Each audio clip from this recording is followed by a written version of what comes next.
which had belonged to one of the last Tsar's kids. So much for a good luck charm. F.A.O. Schwartz, where my beloved Nana took me to sit on Santa's knee every Christmas.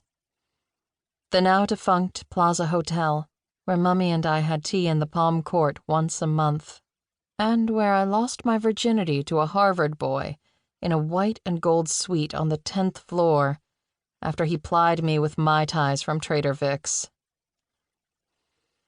And lovely Bergdorf's, where I bought my coming-out dress and the wedding dress I burned when I got divorced, plus so many of the clothes that enhance the great and small occasions of my seemingly privileged life.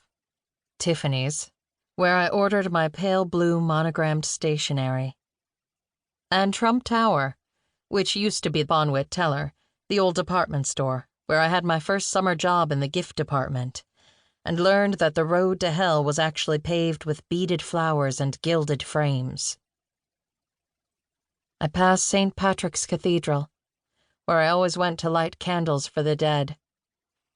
I walk in and light a candle for my beloved brother, Alan, recently deceased. He was the last of my family, and one of the main reasons for this outing. I cross over to Madison Avenue, then Park, where I pause to look up at the elegant Seagram's building. My final destination. My stepfather knew the architect, Mies van der Rohe. My parents had many famous friends. Their glamorous parties were so packed with celebrities, I used to refer to myself as the only person there I didn't know. I turn down 52nd Street toward Lexington and stop at the entrance to the Four Seasons restaurant, that bastion of social climbing in Manhattan. I take a bracing breath and walk purposefully inside. As I climb the marble staircase, I hear the hum of conversation, which is the music of power in this power restaurant in this power city. I gird my loins, as the Bible says, and take the last few steps up into the airy restaurant, where the best tables are reserved for the best bank accounts. I'm greeted by the famous maitre d', who knows who is who and who is not. This guy can size up a customer before he or she has reached the top step. That's why I've taken care to dress well. He doesn't recognize me. Thank God. "Good afternoon. Do you have a reservation?" he says, his polite smile conveying a soupçon of suspicion. "I'm meeting Burt Sklarthe," I say. "I believe he's dining with Mr. Sunderland." "Ah, Mr. Sunderland, of course." It is Sun Sunderland's name, not Sklar's, which sparks deference in the maitre d'. He inclines his head in the direction of the Sunderland table, as it's known. It's the best table in the house, a banquette against the wall.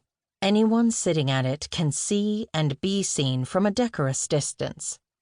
4 times a week, at lunch, it's occupied by Mr. Sunderland and at least one of an array of prominent guests who comprise the media, financial, political, and artistic elite of New York, the country, and the world.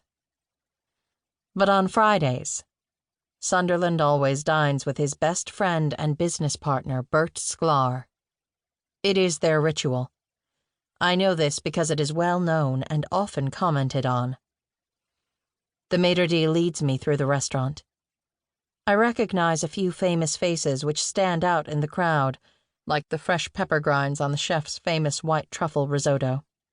Out of the corner of my eye, I spot a table of 3 lunching ladies I used to know quite well. Once upon a time, I would have detoured to air-kiss them all. Not today. Today, it's eyes straight ahead, one foot in front of the other in a grim gangplank demeanor.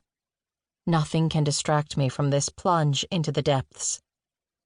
As we approach the table, I see that Sunderland and Sklarthe are deep in conversation.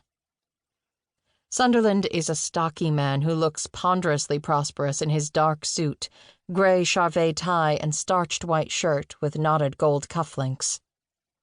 He has a full head of silvering hair and tired brown eyes. He's a solid man who exudes Mount Rushmore gravitas. Burt Sklarthe, by contrast, is gym fit and spray-tanned. Strands of his black hair are carefully combed over a shiny pate. He's dressed